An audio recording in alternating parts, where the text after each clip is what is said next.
सगर, सौदास, खटवांग और भगवान राम के चरित्र का वर्णन। श्री पराशर जी बोले, काश्यप सुता सुमति और विदर्भराज कन्या केशनी ये राजा सगर की 2 स्त्रियां थीं। उनके संतान उत्पत्ति के लिए परम समाधि द्वारा आराधना किए जाने पर भगवान और ने ये वर दिया, एक से वंश की वृद्धि करने वाला एक पुत्र तथा दूसरी से 60,000 पुत्र उत्पन्न होंगे। इनमें जिसको जो अभिष्ट हो वह इच्छा पूर्वक उसी को ग्रहण कर सकती है। उनके ऐसा कहने पर केशनी ने 1 तथा सुमति ने 8,000 पुत्रों का वर मांगा। महर्षि के तथास्तु कहने पर कुछ ही दिनों में केशनी ने वंश को बढ़ाने वाले असमंजस नामक एक पुत्र को जन्म दिया और काश्यप कुमारी सुमति से 8 सहस्र पुत्र उत्पन्न हुए। राजकुमार असमंजस के अंशुमान नामक पुत्र हुआ। यह असमंजस बाल्यावस्था में ही बड़ा दुराचारी था। पिता ने सोचा कि बाल्यावस्था के बीत जाने पर यह बहुत समझदार होगा, किंतु यौवन के बीत जाने पर भी जब उसका आचरण न सुधरा तो पिता ने उसे त्याग दिया। उसके 60,000 पुत्रों ने भी असमंजस के चरित्र का ही अनुकरण किया। तब असमंजस के चरित्र का अनुकरण करने वाले उन सगर पुत्रों द्वारा संसार में यज्ञादि सन्मार्ग का उच्छेद हो जाने पर सकल विद्या निधान अशेष दोषहीन भगवान पुरुषोत्तम के अंशभूत श्री कपिल देव से देवताओं ने प्रणाम करने के अनंतर उनके विषय में कहा, भगवान, राजा सगर के ये सभी पुत्र असमंजस के चरित्र का ही अनुकरण कर रहे हैं। इन सबके असन्मार्ग में प्रवृत्त रहने से संसार की क्या दशा होगी। प्रभो, संसार में दीन जनों की रक्षा के लिए ही आपने ये शरीर ग्रहण किया है, अतः इस घोर आपत्ति से संसार की रक्षा कीजिए। ये सुनकर भगवान कपिल ने कहा, ये सब थोड़े ही दिनों में नष्ट हो जाएंगे। इसी समय सगर ने अश्वमेघ यज्ञ आरंभ किया। उसमें उसके पुत्रों द्वारा सुरक्षित घोड़े को कोई व्यक्ति चुराकर पृथ्वी में घुस गया। तब उस घोड़े के खुरों के चिन्हों का अनुसरण करते हुए उनके पुत्रों में से प्रत्येक ने 1 योजन पृथ्वी खोद डाली तथा पाताल में पहुंचकर उन राजकुमारों ने अपने घोड़े को फिरता हुआ देखा। पास ही मेघावरणहीन शरतकाल के सूर्य के समान अपने तेज से संपूर्ण दिशाओं को प्रकाशित करते हुए घोड़े को चुराने वाले परम ऋषि कपिल को सिर झुकाए बैठे देखा। तब वे दुरात्मा अपने अस्त्र शस्त्रों को उठाकर, यही है हमारा अपकारी और यज्ञ में विघ्न डालने वाला, इस घोड़े को चुराने वाले को मारो मारो, ऐसा चिल्लाते हुए उनकी ओर दौड़े। तब भगवान कपिल के कुछ आंख बदल कर देखते ही वे सब अपने ही शरीर से उत्पन्न हुए अग्नि में जलकर नष्ट हो गए। महाराज सगर को जब मालूम हुआ कि घोड़े का अनुसरण करने वाले उसके समस्त पुत्र महर्षि कपिल के तेज से दग्ध हो गए हैं, तो उन्होंने असमंजस के पुत्र अंशुमान को घोड़ा ले आने के लिए नियुक्त किया। वो सगर पुत्रों द्वारा खोदे हुए मार्ग से कपिल जी के पास पहुंचा और भक्ति विनम्र होकर उनकी स्तुति की। तब भगवान कपिल ने उससे कहा, बेटा जा, इस घोड़े को ले जाकर अपने दादा को दे और तेरी जो इच्छा हो वही वर मांग ले। तेरा पौत्र गंगा जी को स्वर्ग से पृथ्वी पर लाएगा। इस पर अंशुमान ने यही कहा कि मुझे ऐसा वर दीजिए जो ब्रह्मदंड से आहत होकर मरे हुए मेरे अस्वर्गीय पितृगण को स्वर्ग की प्राप्ति कराने वाला हो। ये सुनकर भगवान ने कहा, मैं तुझसे पहले ही कह चुका हूं कि तेरा पौत्र गंगा जी को स्वर्ग से पृथ्वी पर लाएगा। उनके जल से इनकी अस्थियों को भस्म का स्पर्श होते ही ये सब स्वर्ग को चले जाएंगे। भगवान विष्णु के नखशिख से निकले हुए उस जल का ऐसा महात्म्य है कि वो कामना पूर्वक केवल स्नाधिकारियों में ही उपयोगी हो, सो नहीं, अपितु बिना कामना के मृतक पुरुष के अस्थि, चर्म, स्नायु तथा केश आदि का स्पर्श हो जाने से या उसके शरीर का कोई अंग गिरने से भी वो देहधारी को तुरंत स्वर्ग में ले जाता है। भगवान कपिल के ऐसा कहने पर वो उन्हें प्रणाम कर घोड़े को लेकर अपने पितामह की यज्ञशाला में आया। राजा सरक ने भी घोड़े के मिल जाने पर अपना यज्ञ समाप्त किया और पुत्रों के खोदे हुए सागर को ही अपत्य स्नेह से अपना पुत्र माना। उस अंशुमान के दिलीप नामक पुत्र हुआ और दिलीप के भगीरथ हुआ, जिसने गंगा जी को स्वर्ग से पृथ्वी पर लाकर उनका नाम भगीरथी कर दिया। भगीरथ से सुहोत्र, सुहोत्र से श्रुति, श्रुति से नाभाग, नाभाग से अंबरीश, अंबरीश से सिंधु द्वीप, सिंधु द्वीप से अयुतायु और अयुतायु से ऋतुपर्ण नामक पुत्र हुआ, जो राजा नल का सहायक और धृतकीड़ा का पारदर्शी था। ऋतुपर्ण का पुत्र सर्वकाम था, उसका सुदास, और सुदास का पुत्र सौदास मित्र सह हुआ। एक दिन मृगिया के लिए वन में घूमते घूमते उसने 2 व्याघ्र देखे। इन्होंने संपूर्ण वन को मृगहीन कर दिया है, ऐसा समझकर उसने उनमें से एक को बाण से मार डाला। मरते समय वो अति भयंकर रूप क्रूर वदन राक्षस हो गया, तथा दूसरा भी मैं इसका बदला लूंगा ऐसा कहकर अंतर्धान हो गया। कालांतर में सौदास ने एक यज्ञ किया। यज्ञ समाप्त हो जाने पर जब आचार्य वशिष्ठ जी बाहर चले गए, तब वो राक्षस वशिष्ठ जी का रूप बनाकर बोला, यज्ञ के पूर्ण होने पर मुझे नरमांस युक्त भोजन कराना चाहिए, अतः तुम ऐसा अन्न तैयार कराओ, मैं अभी आता हूं। ऐसा कहकर वो बाहर चला गया। फिर रसोइयों का वेश बनाकर राजा की आज्ञा से उसने मनुष्य का मांस पकाकर उसे निवेदन किया। राजा भी उसे सुवर्ण पात्र में रखकर वशिष्ठ जी के आने की प्रतीक्षा करने लगा, और उनके आते ही वो मांस निवेदन कर दिया। वशिष्ठ जी ने सोचा, अहो, इस राजा की कुटिलता तो देखो, जो ये जानबूझकर भी मुझे खाने के लिए मांस देता है। फिर ये जानने के लिए कि ये किसका है, वे ध्यानस्थ हो गए। ध्यानावस्था में उन्होंने देखा वो तो नरमांस है। तब तो क्रोध के कारण शुद्ध चित्त होकर उन्होंने राजा को ये शाप दिया, क्योंकि तूने जानबूझकर भी हमारे जैसे तपस्वियों के लिए अत्यंत अभक्ष ये नरमांस मुझे खाने को दिया है, इसीलिए तेरी इसी में लोलुपता होगी, अर्थात तू राक्षस हो जाएगा। तदनंतर राजा के ये कहने पर कि भगवान आप ही ने ऐसी आज्ञा दी थी, वशिष्ठ जी ये कहते हुए कि क्या मैंने ही ऐसा कहा था, फिर समाधिस्थ हो गए। समाधि द्वारा यथार्थ बात जानकर उन्होंने राजा पर अनुग्रह करते हुए कहा, तू अधिक दिन नरमांस भोजन न करेगा, केवल 12 वर्ष ही तुझे ऐसा करना होगा। वशिष्ठ जी के ऐसा कहने पर राजा सौदास भी अपनी अंजलि में जल लेकर मुनीश्वर को शाप देने के लिए उद्यत हुआ, किंतु अपनी पत्नी मदयंती द्वारा, भगवान ये हमारे कुलगुरु हैं, इस कुलदेव रूप आचार्य को शाप देना उचित नहीं है, ऐसा कहे जाने से शांत हो गया, तथा अन्न और मेघ की रक्षा के कारण उस शाप जल को पृथ्वी या आकाश में नहीं फेंका, बल्कि उससे अपने पैरों को ही भिगो लिया। उस क्रोध युक्त जल से उसके पैर झुलसकर कलमाश वर्ण चितकबरे हो गए।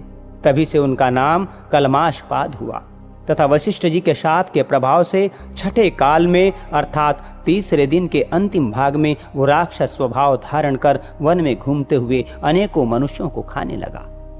एक दिन उसने एक मुनीश्वर को ऋतुकाल के समय अपनी भार्या से संगम करते देखा। उस अति भीषण राक्षस रूप को देखकर भय से भागते हुए उन दंपतियों में से उसने ब्राह्मण को पकड़ लिया। तब ब्राह्मणी ने उससे नाना प्रकार से प्रार्थना की और कहा, हे राजन, प्रसन्न होइए, आप राक्षस नहीं हैं, बल्कि इक्ष्वाकु कुलतिलक महाराज मित्र सह हैं।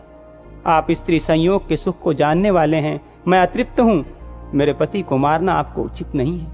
इस प्रकार उसके नाना प्रकार से विलाप करने पर भी उसने उस ब्राह्मण को इस प्रकार भक्षण कर लिया जैसे बाघ अपने अभिमत पशु को वन में पकड़कर खा जाता है। तब ब्राह्मणी ने अत्यंत क्रोधित होकर राजा को शाप दिया, अरे तूने मेरे अतृप्त रहते हुए भी इस प्रकार मेरे पति को खा लिया, इसलिए कामोपभोग से प्रवृत्त होते हुए ही तेरा अंत हो जाएगा। इस प्रकार शाप देकर वो अग्नि में प्रविष्ट हो गई। तदनंतर 12 वर्ष के अंत में शाप मुक्त हो जाने पर एक दिन विषय कामना में प्रवृत्त होने पर रानी मदयंती ने उसे ब्राह्मणी के शाप का स्मरण करा दिया। तभी से राजा ने स्त्री संभोग त्याग दिया। पीछे पुत्रहीन राजा के प्रार्थना करने पर वशिष्ठ जी ने मदयंती के गर्भाधान किया। जब उस गर्भ ने 7 वर्ष व्यतीत होने पर भी जन्म न लिया तो देवी मदयंती ने उस पर पत्थर से प्रहार किया। इससे उसी समय पुत्र उत्पन्न हुआ और उसका नाम अश्मक हुआ। अश्मक के मूलक नामक पुत्र हुआ। जब परशुराम जी द्वारा ये पृथ्वी तल क्षत्रियहीन किया जा रहा था, उस समय उस मूलक की रक्षा वस्त्रहीना स्त्रियों ने घेर कर की थी। इससे उसे नारी कवच भी कहते हैं। मूलक के दशरथ, दशरथ के इलविल, इलविल के विश्वसह और विश्वसह के खटवांग नामक पुत्र हुआ, जिसने देवासुर संग्राम में देवताओं की प्रार्थना करने पर दैत्यों का वध किया था। इस प्रकार स्वर्ग में देवताओं का प्रिय करने से उनके द्वारा वर मांगने के लिए प्रेरित किए जाने पर उसने कहा, यदि मुझे वर ग्रहण करना ही पड़ेगा तो आप लोग मेरी आयु बतलाइए। तब देवताओं के ये कहने पर कि तुम्हारी आयु केवल 1 मुहूर्त और रही है, वो देवताओं के दिए हुए एक अनवरुद्ध गति विमान पर बैठकर बड़ी शीघ्रता से मर्त्य लोक में आया और कहने लगा, यदि मुझे ब्राह्मणों की अपेक्षा कभी अपना आत्मा भी प्रियतर नहीं हुआ, यदि मैंने कभी स्वधर्म का उल्लंघन नहीं किया और संपूर्ण देव, मनुष्य, पशु, पक्षी और वृक्षादि में श्री अच्युत के अतिरिक्त मेरी अन्य दृष्टि नहीं हुई, तो मैं निवृत्ता पूर्वक उन मुनिजन वंदित प्रभु को प्राप्त हूँ। ऐसा कहते हुए राजा खट्वांग ने संपूर्ण देवताओं के गुरु, अकथनीय स्वरूप, सत्ता मात्र शरीर परमात्मा भगवान वासुदेव में अपना चित्त लगा दिया और उन्हीं में लीन हो गए। इस विषय में भी पूर्व काल में सप्तर्षियों द्वारा कहा हुआ श्लोक सुना जाता है। उसमें कहा है, खट्वांग के समान पृथ्वीतल में अन्य कोई भी राजा नहीं होगा, जिसने 1 मुहूर्त मात्र जीवन के रहते ही स्वर्गलोक से भूमंडल में आकर अपनी बुद्धि द्वारा तीनों लोकों को सत्य स्वरूप भगवान वासुदेव में देखा। खट्वांग से दीर्घबाहु नामक पुत्र हुआ, दीर्घबाहु से रघु, रघु से अज और अज से दशरथ ने जन्म लिया। दशरथ जी के भगवान कमलनाभ जगत के स्थिति के लिए अपने अंशों से राम, लक्ष्मण, भरत और शत्रुघ्न इन 4 रूपों से पुत्र भाव को प्राप्त हुए। राम जी ने बाल्यावस्था में ही विश्वामित्र जी की यज्ञ रक्षा के लिए जाते हुए मार्ग में ही ताटका राक्षसी को मारा। फिर यज्ञशाला में पहुंचकर मारीच को वाण रूपी वायु से आहत कर समुद्र में फेंक दिया और सुबाहु आदि राक्षसों को नष्ट कर डाला। उन्होंने अपने दर्शन मात्र से अहल्या को निष्पाप किया। जनक जी के राजभवन में बिना श्रम ही महादेव जी का धनुष तोड़ा और पुरुषार्थ से ही प्राप्त होने वाली अयोनिजा जनक राज नंदिनी श्री सीता जी को पत्नी रूप से प्राप्त किया। और तदनंतर संपूर्ण क्षत्रियों को नष्ट करने वाले समस्त है कुल के लिए अग्नि स्वरूप परशुराम जी के बलवीर्य का गर्व नष्ट किया। फिर पिता के वचन से राज्य लक्ष्मी को कुछ भी न गिनकर भाई लक्ष्मण और धर्मपत्नी सीता के सहित वन में चले गए। वहां विराध, खर, दूषण आदि राक्षस तथा कबंध और वाली का वध किया और समुद्र का पुल बांधकर संपूर्ण राक्षस कुल का विध्वंस किया तथा रावण द्वारा हरी हुई और उसके वध से कलंक ही न होने पर भी अग्नि प्रवेश से शुद्ध हुई समस्त देवगणों से प्रशंसित स्वभाव वाली अपनी भार्या जनकराज कन्या सीता को अयोध्या में ले आए। हे मैत्रेय, उस समय उनके राज्याभिषेक जैसा मंगल हुआ उसका तो 100 वर्ष में भी वर्णन नहीं किया जा सकता। तथापि संक्षेप से सुनो। दशरथ नंदन श्री रामचंद्र जी प्रसन्न वदन लक्ष्मण, भरत, शत्रुघ्न, विभीषण, सुग्रीव, अंगद, जाम्बवान और हनुमान आदि से छत्र चामरादि द्वारा सेवित हो ब्रह्मा, इंद्र, अग्नि, यज्ञ, निऋति, वरुण, वायु, कुबेर और ईशान आदि संपूर्ण देवगण, वशिष्ठ, वामदेव, वाल्मीकि, मार्कंडेय, विश्वामित्र, भरद्वाज और अगस्त्य आदि मुनिजन तथा ऋक्, यजुः, साम और अथर्व वेदों से स्तुति किए जाते हुए तथा नृत्य, गीत, वाद्य आदि संपूर्ण मंगला सामग्रियों सहित वीणा, वेणु, मृदंग, भेरी, पटह, शंख, काहल और गोमुख आदि बाजों के घोष के साथ समस्त राजाओं के मध्य में संपूर्ण लोकों की रक्षा के लिए विधि पूर्वक अभिषिक्त हुए। इस प्रकार दशरथ कुमार, कौशलाधिपति, रघुकुल तिलक, जानकी वल्लभ तीनों भ्राताओं के प्रिय श्री रामचंद्र जी ने सिंहासनारूढ़ होकर 11,000 वर्ष राज्य शासन किया। भरत जी ने भी गंधर्व लोक को जीतने के लिए जाकर युद्ध में 3 करोड़ गंधर्वों का वध किया और शत्रुघ्न जी ने भी अतुलित बलशाली महापराक्रमी मधुपुत्र लवण राक्षस का संहार किया और मथुरा नामक नगर की स्थापना की। इस प्रकार अपने अतिशय बल पराक्रम से महान दुष्टों को नष्ट करने वाले भगवान राम, लक्ष्मण, भरत और शत्रुघ्न संपूर्ण जगत की यथोचित व्यवस्था करने के अनंतर फिर स्वर्गलोक को पधारे। उनके साथ ही जो अयोध्या निवासी उन भगवद्दंश स्वरूपों के अतिशय अनुरागी थे, उन्होंने भी तन्मय होने के कारण सालोक्य मुक्ति प्राप्त की। दुष्ट दलन भगवान राम के कुश और लव नामक 2 पुत्र हुए। इसी प्रकार लक्ष्मण जी के अनंद और चंद्रकेतु, भरत जी के तक्ष और पुष्कल तथा शत्रुघ्न जी के सुबाहु और शूरसेन नामक पुत्र हुए।